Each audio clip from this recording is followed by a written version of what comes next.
So we're going to continue with our study of Mareh Yaakov.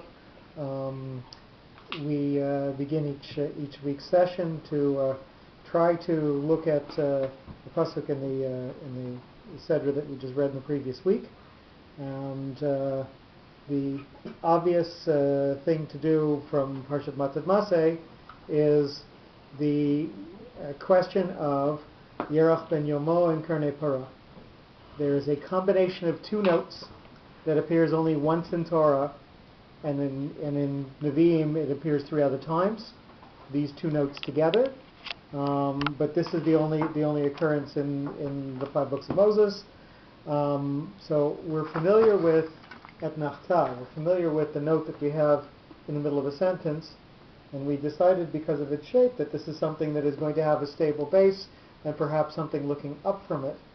We have in this week's Parsha something called Yerach ben Yomo, which is currently written this way, although it may previously just have been written without the line going down, and hence the name Yerach ben Yomo, moon 1 day old, looks like a new moon, but the naming is not so important. We are seeing it as this, and the question becomes, if we see that this is a base of stability with something looking up, then we've got to think that this is something that's destabilizing and perhaps focusing us on things that are more downward. Karnei Parah is a tlisha ktana and a tlisha gdola together. It's sometimes called pazer gadol, sometimes called a large pazer. A pazer, if we'll remember, looks like that, is something that is going to emphasize the word, and it's going to, like the word pazer means, it's going to spread it out. It's going to make it become more visible. This is yet another melech, yet another note in which we stop, but it's going to have a different feature. Obviously, it's not going to necessarily make the word grow and be bigger and spread out. It's going to, as we know from Tlisha Ktana, it's something that is going to focus us on things that go forward, and as we know from Tlisha Gdola, it's going to focus us on the word and what comes before it. So this one is going to be a center, an attraction that's going to draw us to it and keep us there. It's going to both try to take us forward and try to take us backwards, but it's going to ultimately leave us there in between. So the topic that we're talking about is the cities that are the 48 cities that are going to be given to the Levi'im. The 48 cities that the tribes of Israel are going to allocate from their own eventual cities that are going to settle, and they're going to give those cities to the Levi'im. And around each of these cities is going to be, outside the city wall, is going to be an empty space, and then around that empty space is going to be vineyards and fields for crops. In this empty space, they are allowed to have their animals, and they're allowed to be beekeepers and have their bees. And there was one other thing, and I'm going to and they can raise doves there. They can raise domesticated birds or birds for communication there. So that's what they can do with this open space. And then surrounding that, there are fields where they can grow crops and fields where they can grow grapes. We have to understand the purpose of the Levi'im. Why are we spreading them out? Why aren't we giving them their own contiguous territory? Why aren't we just putting them all beside the temple? The idea is that their influence should be accessible to all. So we've got people who have a devoted spiritual lifestyle that they're going to live, and we're going to use them as an influence, and as such they are entitled to food that is given to them by the rest of the nation to support them, so that if they choose to only study or only be influential or only try to bring peace in between people and explain people what and how they are supposed to act, then they have the freedom to do that because they are supported for their entire lives. In fact, in the most absolute case, the Arei Miklat, the cities where should someone murder someone accidentally, where they are allowed to run to face judgment, and ultimately, if they are found not guilty of a purposeful murder, to live out their lives, or live out until the Kohen Gadol is changed.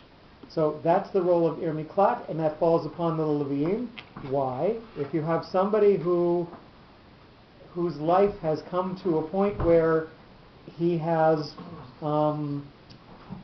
been put into a circumstance that he is going to question why he did it, how he could get along with people again, the best place to put him is with those most influential people, and the best who are going to have knowledge and have character that are going to act like rehabilitation for him. And you also want his case to be judged by those people who are closest to Torah study. So he runs to an Ir Miklat with Leviim, and the court in a Jewish murder case is ordered to be biased. The court is ordered, v'hitzilu ha'edat ha'rotzeach. The court has to actively try to find a way to say that this person did not fulfill all the requirements of murder in the first degree, i.e., that he knew what he was doing, he was warned by two competent witnesses at least, they told him the consequences that would arise should he do it, and then he goes and does it anyways in front of witnesses. So the purpose of putting his trial, hopefully in that space, is that he gets the most educated and most sympathetic to try to find that loophole to say, this is why he did it, this is what influenced him, those witnesses aren't necessarily kosher, so you have to have that available to him. So we have two sentences that seem to completely conflict each other. The people of Israel are commanded, that they should give to Leviim minachalat achuzatam arim lashavat. They should give them cities. We're in Bamidbar Perek Lamed Hey, the second pasuk. Umigrash, and an empty space le'arim svivotehem, around those cities, titnu Leviim. Vayu ha'arim, and the city should be lahem lashavat, for them to live in. Umigrashehem, and the migrash should be for their animals, livihamtam, v'lirchusham, and for their property, l'chol chayatam, and for their animals. Now, umigrashe ha'arim asher titnu Leviim, and how big should this empty space be? Mikir ha'ir v'chutza, from the wall of the city and outwards, elef ha'masaviv, 1,000 cubits around. And then we get the next sentence, which is going to have our special notes in it. Umadotem michutz la'ir, and should measure outside the ear, at Piat Kedma, the eastern direction, Alpine, 2,000, with that Yerach ben Yomo, that unstabilizing note that we're going to try and figure out. Ba'ama, feet, or cubits. Viet Piat Negev Alpine Bama, Viet Piat Yam Alpine Bama, 2,000 in each direction. Viet Piat Tzafon Alpine Bama, Ve'er Batav, and the city is in the middle. Zei Elehem Migrashei Harim. This is going to be the empty space around the city. So we were told first that you're going to measure 1,000 around, and then we're going to then we tell them that the area that they're going to get is 2,000 around. So there are a variety of opinions in Gemara. Rabbi Akiva and Rabbi Lazar argue as to whether this is talking about Tchum Shabbat, whether the area that you are allowed to walk on the outskirts of a city on Shabbos is from Torah, or whether that is a rabbinic requirement. Rabbi Akiva holds that 2,000 is talking about Tchum Shabbat, and he feels that it's from Torah. Rabbi Lazar, whose opinion we actually hold by, says no. The first 1,000 is that empty space where they might have their possessions and their beehives and their doves, whereas the surrounding 2,000, more around the outside of that, would be where the fields and the vineyards would be. So he says that no, we're talking about two separate spaces. So the question is, why do we get these special notes that focus us on from the eastern side? We're going 2,000, seems to be unstabilizing. Ba'ama, cubits, seems to be very plain words. Granted, it's conflicting or changing what we felt about what we just said in the previous sentence. So it might just be that we've brought an area of contention. We said it was 1,000. Now we're saying it's 2,000. So the Torah gives us two answers for exactly how big the space around is. So people might be conflicted about how to exactly define this. And in fact, if you look in the Art Scroll, what Rashi and Ramban and Rambam say these areas are supposed to be are vastly different in terms of the amount of space that's used for each of these purposes. So it might just be that we're given a matter of debate, and that's certainly unstabilizing. Nonetheless, we're going to measure it. The second possibility, the one that I wanted to speculate on here, is ultimately with the purpose of Ir Miklat, with the purpose of the cities of Levim being one of these cities of refuge. What you have is you have an area of clarity, and you have an area of a little bit of unclarity. So you have an area where you've got basically nothing in that space directly surrounding the city, either to beautify the space or to have a view of what's there. And then you have your fields and your vineyards around it, which again are a little bit of something that will obscure, but really not a lot. If you have your murderer who is running away, one of the functions of the city is to be able to try to save this person. So having a clear view of what's coming towards you, and perhaps being able to intervene in making sure that due process does take place, because don't forget, the Goel Hadam, the person whose family member has been killed, actually has a lesser sentence should he kill the murderer when he finds him outside of the city. So we are defining that your role as people who intervene goes beyond the point where you have to intervene.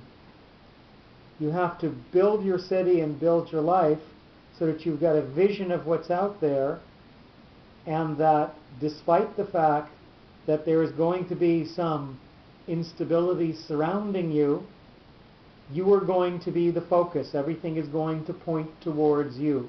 Once you get into this space should be the space where influence comes and goes, but ultimately stays here. So the role of the Leviim is to take what comes before them and to focus it there.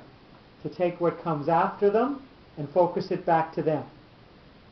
Whether you're coming from before your trial, whether you're coming from after your trial, whether you're somebody who's on the other side who wants to know that this person is guilty or not, you have to come there and you have to accept that that's the center. That's the place where things are going to happen. Which is the word that has the Karnei Torah? Ba'ama, in cubits. So when we say 2,000, that's that 2,000 possibly up on top of the first 1,000. So that is going to give you even more of a chance. You're going to do everything to stretch your reach, to take whatever instability there is, to take those people who need to be influenced, and to allow them to share in your influence. And again, this is completely speculative. This has no, what I said in terms of introducing the topic is in Gemara, is in Rashi, is in Rambam, and so on. But what we've said in terms of the notes appears nowhere. and we're going to again try to derive it from what we know and what we've studied so far about what the notes tell us. So these are two unique notes, and I'll just bring one of the examples from Noach where we see these two notes, because we see them in Megillat Esther. Haman chooses to execute Mordechai on one of the timbers that he has brought from the destroyed temple. So here is the tree that Haman has prepared to hang Mordechai on, and in part of the downfall of Haman, after he is seen to be perhaps petitioning Queen Esther, and the king says, "That's it. I'm not going to tolerate this anymore." Harvona, one of the servants in front of the king, comes and says, "Look, this is what he also did. He prepared this tree for Mordechai, who was good to the king, to hang on. Gam hine ha'etz asher asa," that he prepared with the Yerach ben Yomo, Haman with the Karnei Parah. So, what do we have happening here? Haman introduced instability.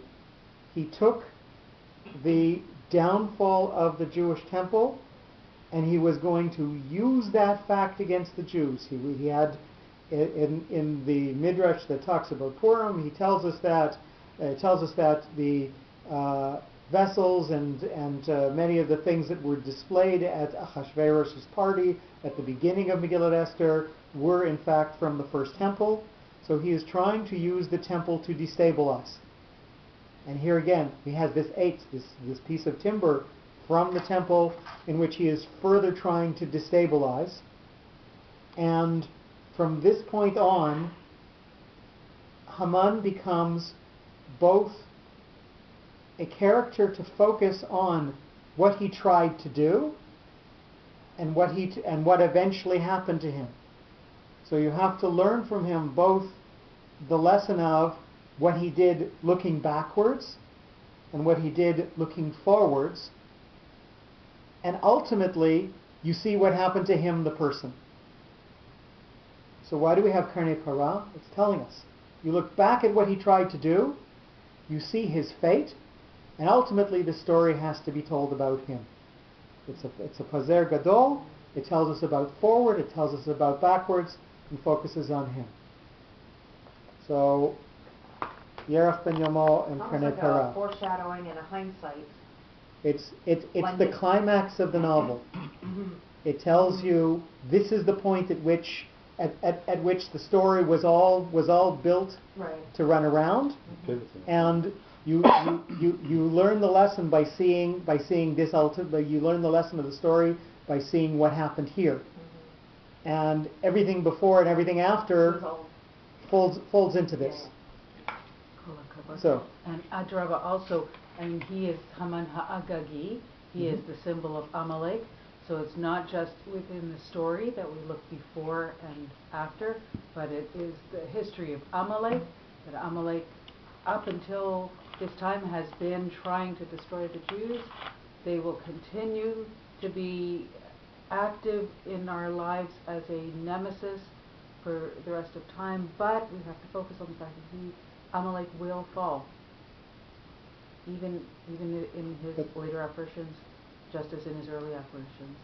correct. But again, it also focuses on him, the man, what happened to him in the moment. For sure. So it's all three, looking backwards, looking forwards, but being focused in the moment as well. So applying, generalizing the message. Amalek doesn't end there. I think the word falls on Haman because it's talking to us about him, the idea beforehand, him, the eventual fate, and him, the man, what happens to him at the moment. So Yerach ben Yomo and Karnei Parah. Again, no basis for that anywhere, and that's why I was a little hesitant to put it on the tape. But I want people to sort of explore the ideas that we are going here and the thought processes, and by all means in future years, if somebody should find more of an interpretation and wants to pass it along to us, we would be glad to see if it integrates well with what we conjectured. Can you please say again what in this week's Parsha, which word has the Yarach ben Yoma? Ba'ama, in cubits. And that's in So the you city? should measure from the eastern side of the city, Alpine 2,000 with the Yarach ben Yomo, Ba'ama in cubits.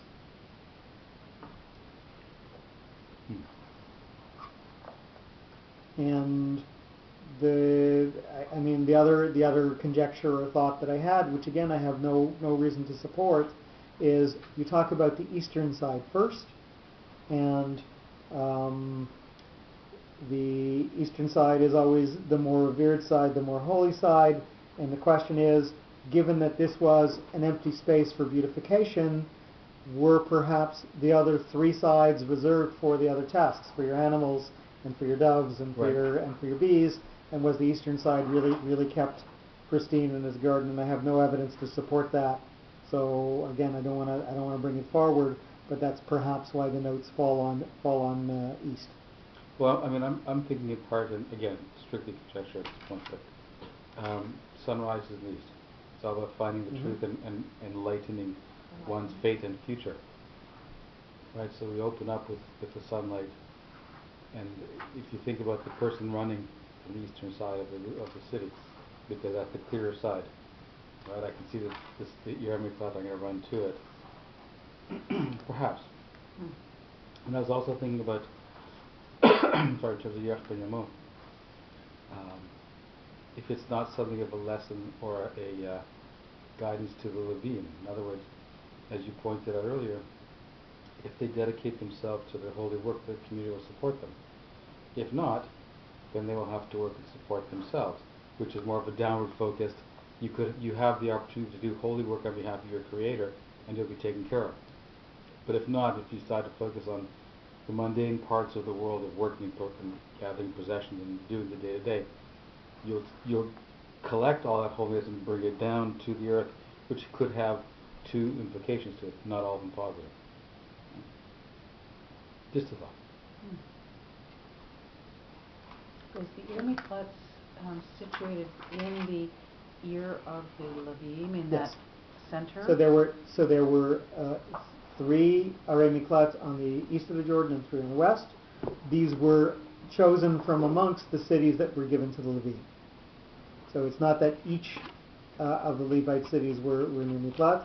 It's that only 6 of them were. With a commandment, if your territory should grow, then you can certainly form more. But originally 6 were designated. Do we know much about the Ir Miklat? Was it like a compound within the city, or No, the Ir Miklat was the whole city. The city was a city of, literally, city of refuge. So you ran to that city. It was, the cities were generally walled or guarded in some way. So there was the wall, and the court is usually at the opening of the main gate. That's where most of the trade would happen, and that's where they would have to decide, are you allowed to come in or not allowed to come in. And if you came and they asked who you were and said, I'm running away because they killed someone, then they had to figure out, are we letting you in or not? So again, that always happens at the Sharia, at the gate of the city. That's always where we're told the judges would sit.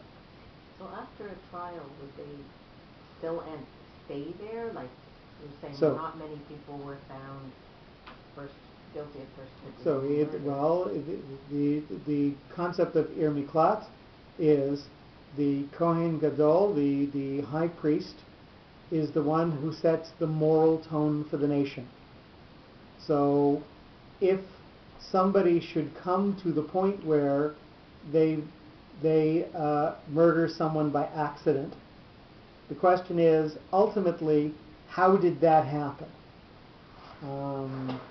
So Rashi addresses this question when we first see the concept of somebody murdering somebody by accident. You mean And like Rashi imply says, something. how is this, what's happening here? He says, Mashal Kodmani, this is the primary story to relate, that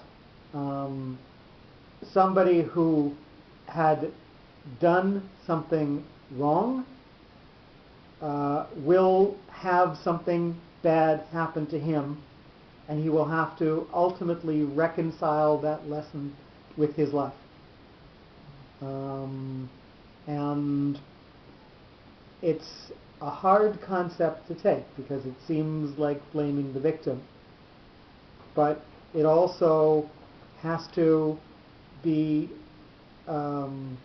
understood in the point of God presents us with challenges and will never challenge us with something that we are not capable of finding a solution to. So we have somebody who something bad happens to going to a place where he has the influence to try to understand and to grow, and he either stays there for the rest of his life or until the Kohen Gadol dies. As you leave when the Kohen Gadol dies, what happens if he murdered the guy today, runs to the Yer Miklat, has his trial, is found guilty, has to go into the Yer Miklat, figures he's going to live the rest of his life there, and the next day the Kohen Gadol dies and he leaves.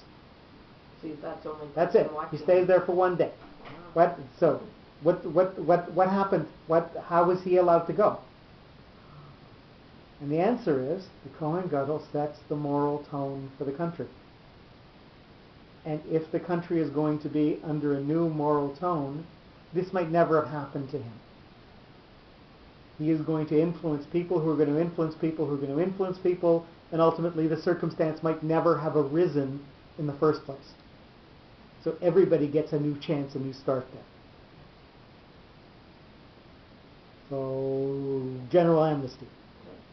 Quite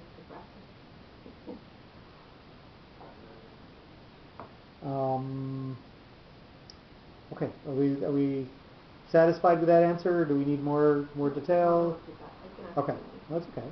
Okay, so where are we holding? Page 54. Yeah, that's what I thought.